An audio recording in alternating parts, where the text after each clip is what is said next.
Today's Ayurveda platform मध्ये आपलं सगळ्यांचं स्वागत आहे. आणि आता डॉक्टर डॉक्टर रामचंद्र पुजारी सर आपल्या सोबत आहेत. आणि हा मला वाटतं इंट्रोडक्टरी लेक्चर नंतर सेकंड लेक्चर आहे मराठीचा. तर मायबोली मराठीतून संपर्क साधतोय मी, तुमचा होस्ट तुमचा मेंटर डॉक्टर हितेश्वर लोणारे. आणि mike is up to you sir. आता बरोबर तिथे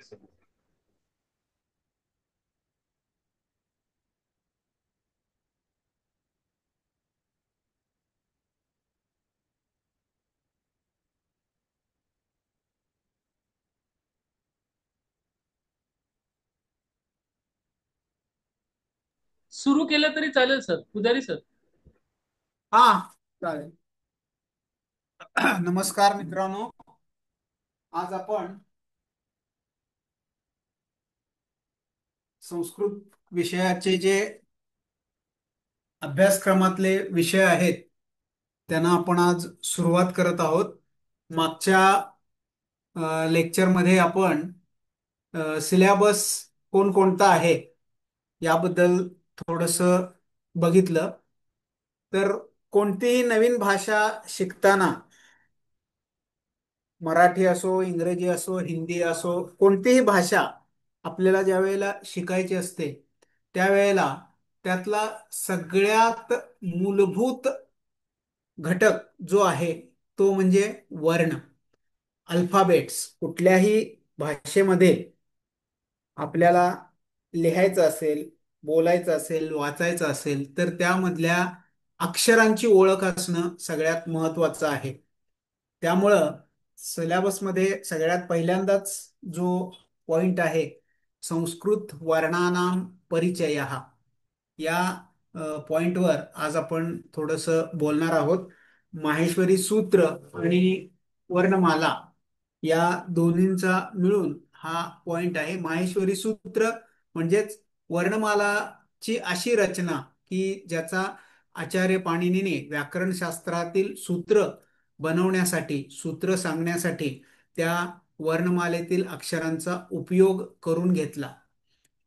या सगळ्या संस्कृतची आपल्याला आवश्यकता का आहे, तर आयुर्वेदस्य भाषा संस्कृतम. आयुर्वेदाची जी भाषा आहे ती संस्कृत आहे. आयुर्वेदातली सूत्र, आयुर्वेदातली चिकित्सा, आयुर्वेदाचं ज्ञान हे जर आपल्याला माहीत करून घ्यायचं असेल तर संस्कृत येणं, संस्कृतची माहिती असणं हे आपल्याला महत्वाचं आहे. त्यामुळं आयुर्वेद शिकणाऱ्या प्रत्येक विद्यार्थ्याला संस्कृत ही भाषा लिहिता आली पाहिजे, बोलता आली पाहिजे आणि वाचता आली पाहिजे. या दृष्टिकोनातून त्या भाषेतील अक्षरांचीच म्हणजेच वर्णांची ओळख आज आपण करून घेणार आहोत. ज्यांचा मराठी माध्यम आहे त्यांना हा भाग सोपा वाटतो, कारण मराठी आणि संस्कृत या दोन्हींची जी लिपी आहे ती एकच आहे, ती म्हणजे देवनागरी. मराठी, हिंदी, इंग्रजी आणि थोडेफार गुजराती या भाषांची जी लिपी आहे म्हणजे लिहिण्याची पद्धत जी आहे ती देवनागरीच असल्यामुळं मराठी विद्यार्थ्यांना आणि हिंदी भाषिक लोकांना सुद्धा लिहिण्याच्या संदर्भात संस्कृत हा विषय फारसा अवघड जाणार नाही. फक्त आपण व्यवस्थित त्याचा अभ्यास करणं महत्वाचं आहे. तर आपल्या सिलेबस मधला पहिला पॉइंट जो आहे, संस्कृत वर्णानाम परिचयः, वर्णमाला, माहेश्वरी सूत्र आणि उच्चारण स्थानानी, बाह्य प्रयत्नानी, अभ्यंतर प्रयत्नानी च. या सिलेबस पॉइंटला एमसीक्यू हे जास्त करून विचारले जातात. 5 मार्काच्या एमसीक्यू मध्ये कमीत कमी 2 किंवा 3 प्रश्न हे याच्यावर हमखास असतात. आणि फक्त केवळ एमसीक्यूच्या दृष्टिकोनातून याचा अभ्यास न करता संपूर्ण संस्कृत, संस्कृत व्याकरण, संस्कृत भाषेचा परिचय, संस्कृत भाषेचं ज्ञान हे आपल्याला व्हावं या दृष्टीनं या मुद्द्याकडं जर आपण बघितला तर हा फक्त 5 मार्काचा जरी प्रश्न परीक्षेमध्ये येणारा असला तरी संपूर्ण 200 मार्काची तयारी ही या मूळ मुद्द्यावरच अवलंबून असते. त्यामुळं या मुद्द्याचा आपण विशेष अभ्यास करणं सगळ्यात गरजेचं आहे. तर वर्ण म्हणजे काय, किंवा अ, वर्ण कशाला म्हणतात? ध्वनीचा अविभाज्य अंग याला वर्ण असे म्हणतात. आता मी जे बोलतो त्या बोलण्यामध्ये जे शब्द येतात ते शब्द ज्या मूलभूत घटकापासून तयार झालेले आहेत त्यांना वर्ण असं म्हणतात. म्हणून संस्कृतमध्ये वर्णाची व्याख्या ध्वनीनाम अविभाज्य अंग हा वर्ण. हा ध्वनीचं अविभाज्य अंग, त्याच्यानंतर त्याचा कुठलाही भाग होत नाही अशा भागाला वर्ण असे म्हणतात. आणि या वर्णांची रचना, या वर्णांची मांडणी जी आहे तिला वर्णमाला असे म्हणतात. ज्याप्रमाणे इंग्रजीमध्ये ABCDE आपण अल्फाबेट्स म्हणतो, ही 26 अक्षरांची आहे. तर संस्कृत भाषेमध्ये त्याच्याबरोबर दुप्पट म्हणजेच 52 अक्षराची ही वर्णमाला आहे. मूलतः संस्कृत वर्णमालेमध्ये वर्णांची संख्या किती याबद्दल मतमतांतरे आहेत. काही व्याकरणशास्त्रीयांच्या दृष्टिकोनातून 48, काही व्याकरणशास्त्रांच्या दृष्टिकोनातून 52. तर पाणिनी व्याकरणानुसार वर्णमालेतील वर्णांची संख्या ही 64 सांगितलेली आहे. तर वर्णमालेमध्ये अ, मूलतः कमीत कमी अक्षर ही 48 आणि जास्तीत जास्त ही 64 अशी मानलेली आहेत. MCQ मध्ये एखाद्या वेळेस वर्णमालेमध्ये संस्कृत वर्णमालेमध्ये किती अक्षर वर्ण असतात असा एखाद्या वेळेस प्रश्न जर आला, तर यामध्ये या 3 पर्यायापैकी कोणता पर्याय आहे त्याप्रमाणे लिहायचं, किंवा तीनही पर्याय देऊन सर्वे असा चौथा पर्याय जर असेल तर सर्वे हा पर्याय त्यामध्ये लिहिणं आवश्यक आहे. तर वर्णमाला मराठी भाषेची जशी वर्णमाला आहे तशीच संस्कृत भाषेची वर्णमाला आहे. यामध्ये पहिल्या लाईनमध्ये जे 15 वर्ण दिसत आहेत त्यांना स्वर असे म्हटलेले आहे. स्वराची व्याख्या करत असताना स्वयं राजन्ते इति स्वरहा, ज्यांचा उच्चार करण्यासाठी इतर कुठल्याही अ, अवयवाची गरज नसते किंवा जे स्वयं प्रकट होत असतात त्यांना स्वर असे म्हणतात. आणि व्यंजन स्वर सहाय्येन उच्चार्यमान व्यंजनानी, तर स्वरांच्या सहित ज्यांचा उच्चार केला जातो त्यांना व्यंजन असे म्हणतात. तर वर्णमालेमध्ये एकूण जे 48 वर्ण आहेत त्या वर्णांची अ, विभागणी ही स्वरसंख्या 15, या 15 मध्ये जे 13 आहेत त्या 13 स्वर असे म्हणतात. आणि आणि आहा नेक्स्ट हे जे करायचं असेल दोन तर सांगा बरं शेवट. का. म्हणजे हा सर. हा, हा. शेवटचे जे दोन स्वर आहेत आणि आहा यांना अयोगवाह असे म्हणतात. संस्कृतमध्ये अयोगवाह यांची संख्या 4 आहे. सर, अयोगवाह 4 आहेत. हे अनुस्वार, विसर्ग, उपध्मानीय आणि जिव्हामूलीय असे 4 अयोगवाह आहेत. तर हे अयोगवाह वर्णमालेमध्ये गणले जात नाहीत. म्हणजे उपध्मानीय आणि जिव्हामूलीय जे आहेत ते वर्णमालेमध्ये येत नाहीत, पण प्रयत्न याच्यामध्ये यांचं वर्णन केलेलं आहे.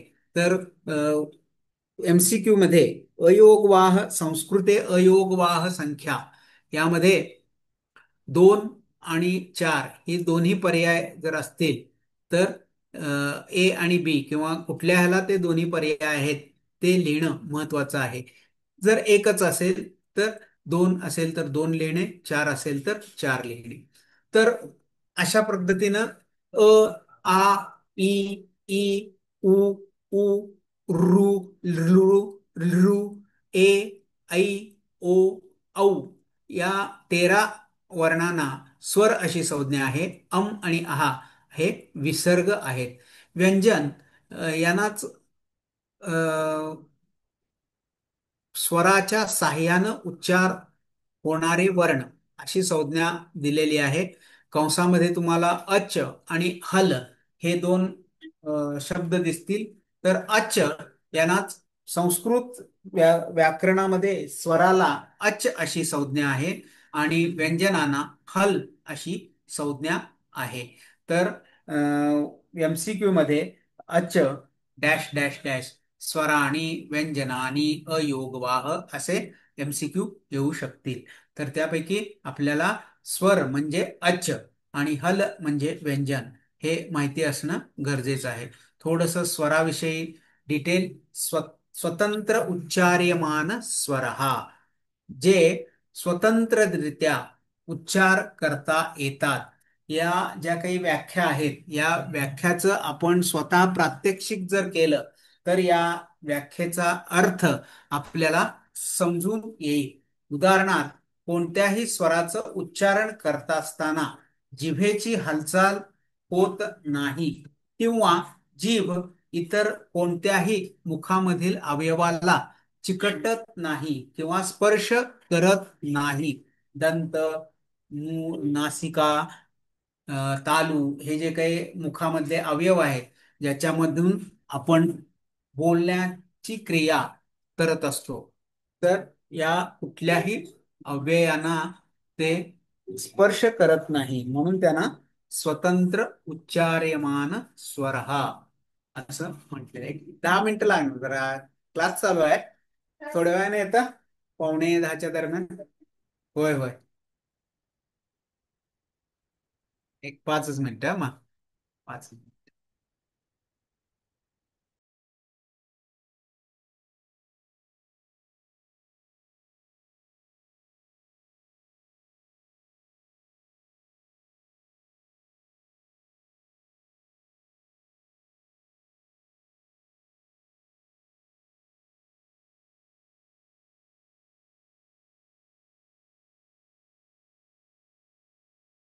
थोडं टेक्निकल प्रॉब्लेम आहे. सर लवकरच येतील. तोपर्यंत थोडीशी माहिती मी देतो फर्स्ट इयरच्या विद्यार्थ्यांना सुद्धा, की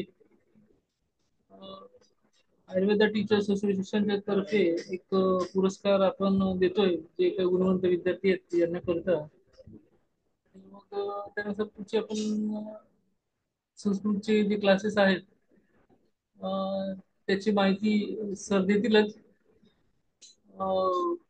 साधारणतः स्वर आणि व्यंजन याबद्दल सर माहिती सांगतात तुम्हाला. थोड्या वेळात सर येतील.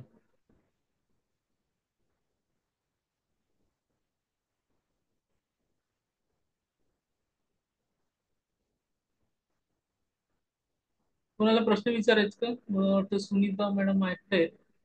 काही प्रश्न विचारायचे असेल तर ते विचारू शकतात.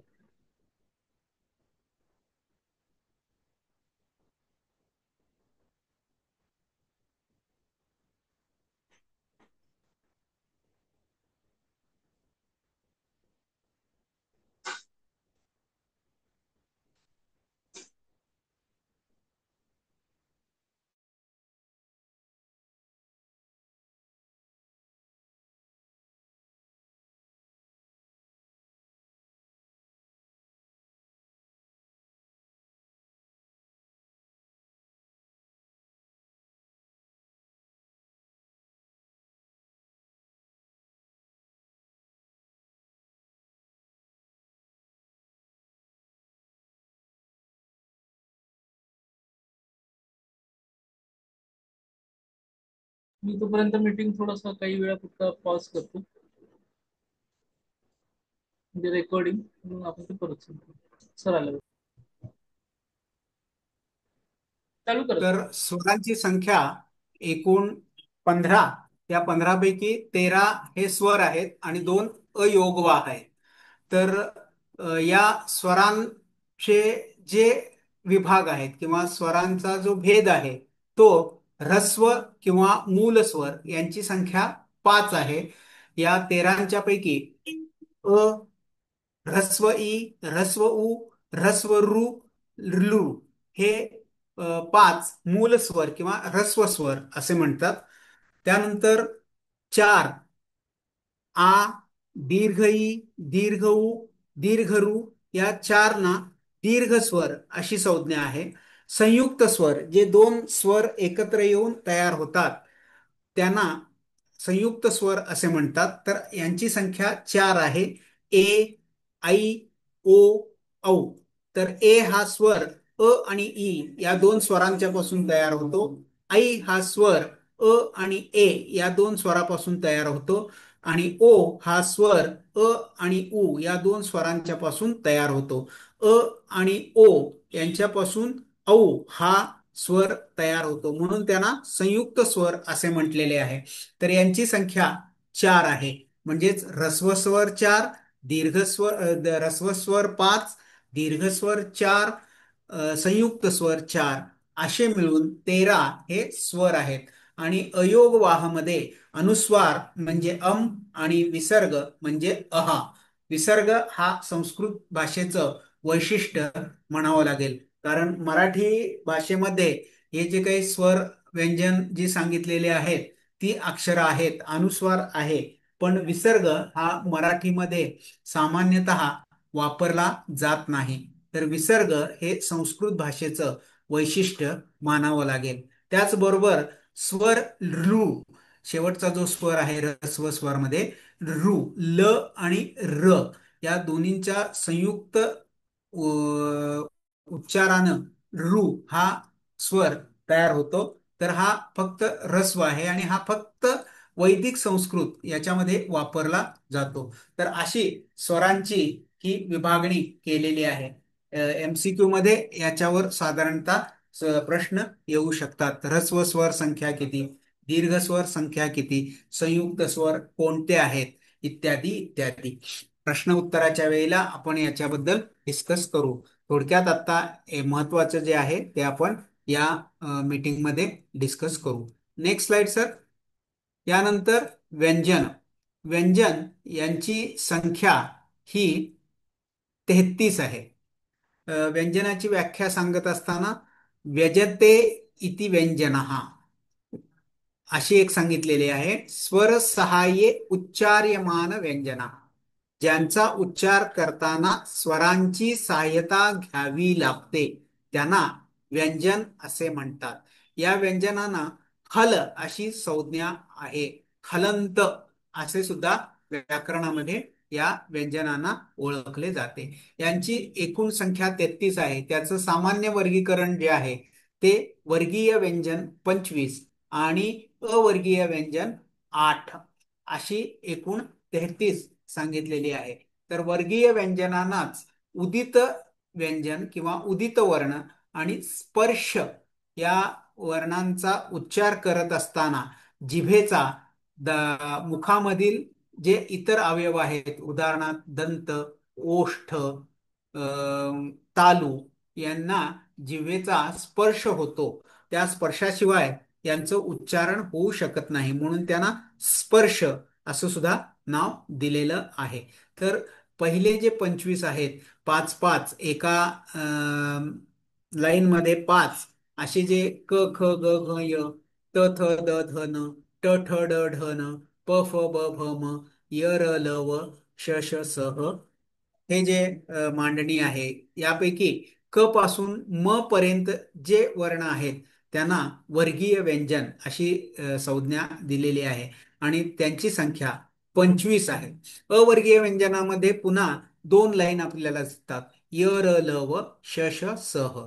तर या पहिल्या य र ल व या चार वर्णांना अंतस्थ अशी संज्ञा आहे आणि श श स ह यांना उष्माणी अशी संज्ञा आहे. असे एकूण 8 अवर्गीय व्यंजन.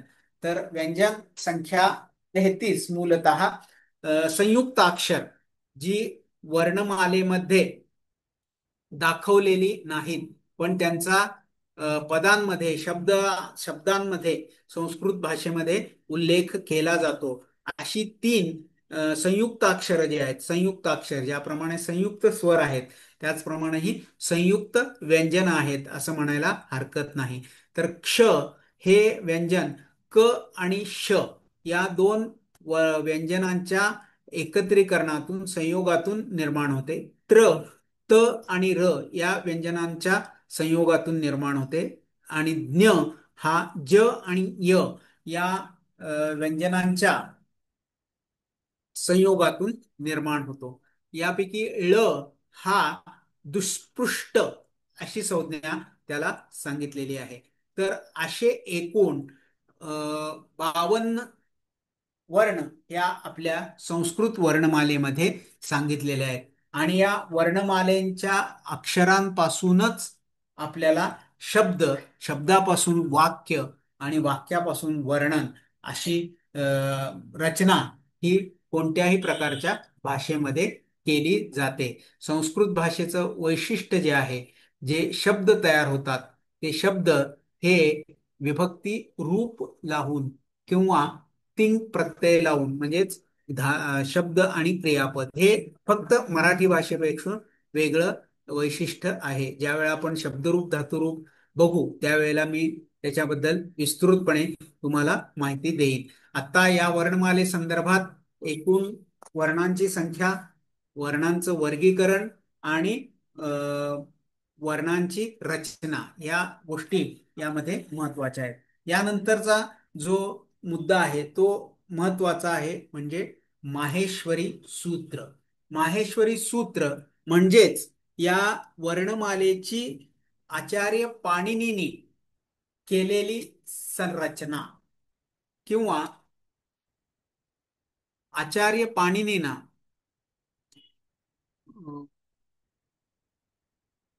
शंकराच्या वरदानामुळे, शंकराच्या डमरूच्या नादामुळे जी 14 ध्वनी प्राप्त झाले त्या 14 ध्वनींना माहेश्वरी सूत्र असं संबोधलं जातं. तर व्याकरण, संस्कृत व्याकरण शिकण्याच्या दृष्टिकोनातून वर्णमालेपेक्षा माहेश्वरी सूत्र यांना जास्त महत्व आहे.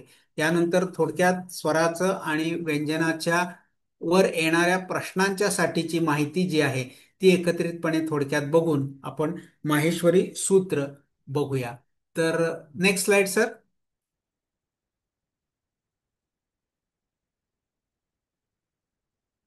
हा, स्वरांचं वर्गीकरण.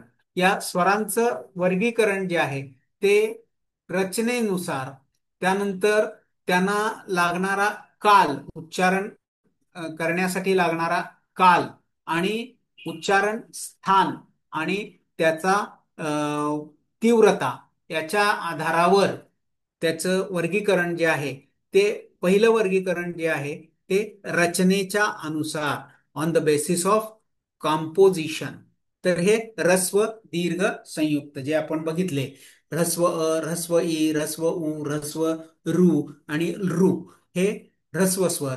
आ, दीर्घ ई, दीर्घ उ, दीर्घ रू, दीर्घ ई या सगळ्यांना दीर्घ स्वर आणि ए ऐ ओ औ यांना संयुक्त स्वर असे म्हटलेले आहे. दुसरा जो वर्गीकरण आहे तर ते मात्रानुसार, म्हणजे यांना लागणारा उच्चारण काल याच्यानुसार याचं वर्गीकरण आहे. ह्रस्व म्हणजे एक मात्रा काल, दीर्घ म्हणजे द्विमात्रा काल आणि प्लुत म्हणजे त्रिमात्रा काल. तर मात्रा म्हणजेच आपली पापणी लावण्यासाठी लागणारा जो वेळ आहे त्याला मात्रा असं म्हटलेलं आहे. तर एक मात्रा ही ह्रस्व स्वरांसाठी, द्विमात्रा ही दीर्घ स्वरांसाठी, प्लुत मात्रा ही तीन मात्रेसाठी, प्लुत स्वर हे तीन मात्रेसाठी. तर याचा मुख्यतः उपयोग वैदिक सूत्र जे आहेत त्यांचं जे उच्चारण आहे त्या उच्चारणामध्ये या ह्रस्व, दीर्घ आणि प्लुत या स्वराच्या वर्गीकरणाचा मुख्यतः उपयोग केला जातो. लेखनामध्ये किंवा बोलण्यामध्ये याचा फारसा उपयोग केला जात नाही. त्यानंतर उच्चारण स्थानानुसार, उच्चारण स्थानानुसार याचे पुन्हा तीन प्रकार: उदात्त, अनुदात्त आणि स्वरित. उच्चैर उदात्त, उच्च म्हणजे अबो पॅलेट हाय टोन, म्हणजे ज्याची तीव्रता ही जास्त आहे आणि कंठाच्या वरून असे उदात्त. त्याच्या उलट अनुदात्त आणि या दोन्हींचा संयोग, दोन्हींचा मिलाप याला स्वरित असं स्वराचं वर्गीकरण सांगितलेलं आहे. व्यंजनांचं वर्गीकरण आपण बघू थोडक्यात. Next slide sir. Next slide sir.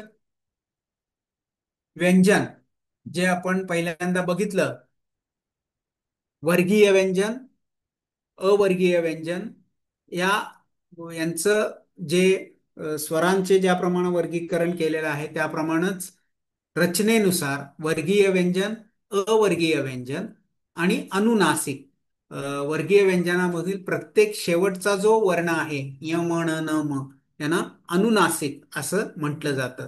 तर वर्गीय व्यंजन ही क पासून म पर्यंत, अवर्गीय व्यंजन 4 आणि 4 अशी 8, आणि अनुनासिक 5, असे एकूण 33 हे व्यंजन सांगितलेले आहेत. त्यानंतर प्रयत्नानुसार प्रयत्नानुसार व्यंजनाचं वर्गीकरण हे अल्पप्राण आणि महाप्राण याच्यामध्ये केलेलं आहे. अल्पप्राणामध्ये प्रत्येक वर्गीय व्यंजनामधील पहिला वर्ण, तिसरा वर्ण आणि पाचवा वर्ण, म्हणजेच पहिल्या क वर्गामधील क, त्यानंतर ग आणि त्यानंतर ञ, हा यांना अल्पप्राण, आणि अवर्गीय व्यंजनामध्ये य र ल व यांना अल्पप्राण असं म्हटलेलं आहे. आणि महाप्राण प्रत्येक वर्गीय व्यंजनामधील दुसरा वर्ण, चौथा वर्ण, म्हणजेच ख, त्यानंतर घ, त्यानंतर च छ छ झ अनुक्रमे यांना महाप्राण, आणि अवर्गीय व्यंजनामधील श श सह यांना महाप्राण अशी संज्ञा आहे. त्यानंतर रचनेनुसार म्हणजे त्यांची जी मांडणी आहे, या मांडणीनुसार कर्कश आणि मृदू असे व्यंजनाचे पुन्हा दोन प्रकार सांगितलेले आहेत. तर वर्गीय व्यंजनामधील पहिली दोन वर्ण क ख, च छ, प फ, ट ठ, त थ यांना कर्कश अशी संज्ञा आहे. आणि अवर्गीय व्यंजनामधील श श स यांना कर्कश व्यंजन असं म्हटलं जातं. आणि मृदू व्यंजन तिसरं, चौथं आणि पाचवं, म्हणजेच घ, त्यानंतर घ आणि ञ यांना मृदू व्यंजन, आणि य र ल व ह अवर्गीय व्यंजनामध्ये यांना मृदू व्यंजन अशी संज्ञा आहे. तर याप्रमाणे एमसीक्यू मध्ये कशा प्रकारे यावर प्रश्न येऊ शकतात, हे प्रश्नोत्तराच्या तासामध्ये मी तुम्हाला डिटेलमध्ये सांगेनच. यानंतरचा सगळ्यात महत्वाचा जो भाग आहे, माहेश्वरी सूत्र. हे माहेश्वरी सूत्र हे संस्कृत व्याकरणाच्या दृष्टिकोनातून महत्वाचे आहेत. हे माहेश्वरी सूत्र, यांना माहेश्वरी सूत्र अशी संज्ञा का दिली जाते, याचे अन्य पर्याय कोणकोणते आहेत, आणि याचा उपयोग किंवा याचं महत्व काय आहे, याबद्दल थोडक्यात आज मी सांगतो. आणि माहेश्वरी सूत्र कोणते आहेत ते मी तुम्हाला या स्लाइड मध्ये दाखवतो. Next slide sir. Next slide. तर या माहेश्वरी सूत्रांची जी उत्पत्ती सांगितलेली आहे ती, next slide sir. Next slide.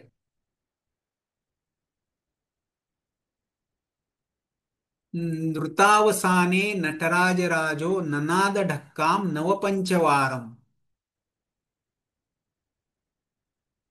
Next slide sir. तर नटराज म्हणजेच भोले शंकर हे लोककल्याणाकरता तांडव नृत्य करत होते. त्या नृत्याच्या समाप्तीनंतर त्यांनी आनंदाने बेभान होऊन त्यांच्या हातातील डमरू 14 वेळा वाजवला, आणि या 14 ध्वनीपासून आपल्या महर्षींना या जे काही वर्ण, जे काही नाद, जो काही आवाज ऐकून घेतला, त्यापासून ही उत्पत्ती माहेश्वरी सूत्रांची उत्पत्ती सांगितलेली जाते. ही प्रत्यक्ष भगवान शंकर यांनी निर्माण केलेली असल्यामुळं त्यांना माहेश्वर सूत्र किंवा शिवसूत्र किंवा उणादी सूत्र अशा वेगवेगळ्या नावाने ओळखलं जातं. तर ही जी कारिका आहे, या कारिकामध्ये या माहेश्वरी सूत्राची उत्पत्ती सांगितलेली आहे. जी मी आता कथा थोडक्यात सांगितली तीच आहे. नृतावसाने नटराज राजो ननाद ढक्काम नवपंचवारम. नवपंचवार म्हणजे 14 वेळा. उद्धर तू कामहा, तर लोककल्याणासाठी. सनकादी सिद्धानेता सनकादी सिद्धाने द्विमर्षे शिवसूत्र जालम. सनकादी सिद्ध म्हणजे जे महर्षी आहेत त्यांनी जी ध्वनी आत्मसात केले किंवा ज्या ध्वनींचं श्रवण केलं त्यांनाच शिवसूत्र असं म्हटलेलं आहे. तर माहेश्वरी सूत्राची पर्यायी नावं जी मी आता सांगितली, माहेश्वर सूत्र, माहेश्वरी सूत्राणी, शिवसूत्र, उणादी सूत्र अशी वेगवेगळी नावं आहेत. यांची संख्या, सूत्रांची संख्या 14 आहे आणि वर्णांची संख्या 42 आहे. एमसीक्यू मध्ये याच्यावर प्रश्न येऊ शकतो. माहेश्वरी सूत्रे वर्णानाम संख्या, माहेश्वर सूत्र संख्या असा प्रश्न येऊ शकतो. थोडक्यात ही जी 14 सूत्र आहेत ती सूत्र डमरूच्या नादावर जर आपण श्रवण केली किंवा डमरूच्या नादाप्रमाणे जर ही म्हणायचा प्रयत्न केला तर ही पाठ व्हायला फार सोपी जातात. याच्यावर बरेच व्हिडिओ आहेत डमरूच्या आवाजामध्ये ही सांगितलेली. ते जर तुम्ही बघितला तर तुम्हाला हे फार सोपं जाईल. पण ज्याप्रमाणे वर्णमालामध्ये स्वर आणि व्यंजन आहेत त्यांची वेगळी वैशिष्ट्यपूर्ण रचना म्हणजेच माहेश्वरी सूत्र. एवढं थोडक्यात आपण जर लक्षात ठेवलं आणि त्यांचा जर आपण अभ्यास केला, हा अभ्यास सगळ्यात तर महत्वाचा एक आहे. शेवटचा मिनिट राहिलाय बरं का. Okay okay. हो, कन्क्लूड. तर अ, आज माहेश्वरी सूत्र फक्त इंट्रोडक्शन सांगतो, उद्या मग डिटेल घेतो. चालेल? हॅलो. तर ही 14 सूत्र जी आहेत ती पहा तुम्ही. ऐऊन, रुलुक, एओम, ऐऔच, हैवरट, लंड, यमननम, झवन्य, घडदश, जबगडदश, खप, छट, छतट, चटतव, कपय, शशसर, हल अशी ही एकूण 14 माहेश्वरी सूत्र सांगितलेले आहेत. ही माहेश्वरी सूत्र थोडक्यात जर आपण बघितली तर प्रत्येक सूत्र हे व्यंजनाक्षरानं समाप्त होत आहे आणि पहिली जी 4 सूत्र आहेत ती स्वरांशी संबंधित आहेत आणि उरलेली जी सूत्र आहेत ती व्यंजनाक्षराशी संबंधित आहेत. याबद्दलची डिटेल माहिती आपण पुढच्या क्लासमध्ये बघूया. तर आज आपण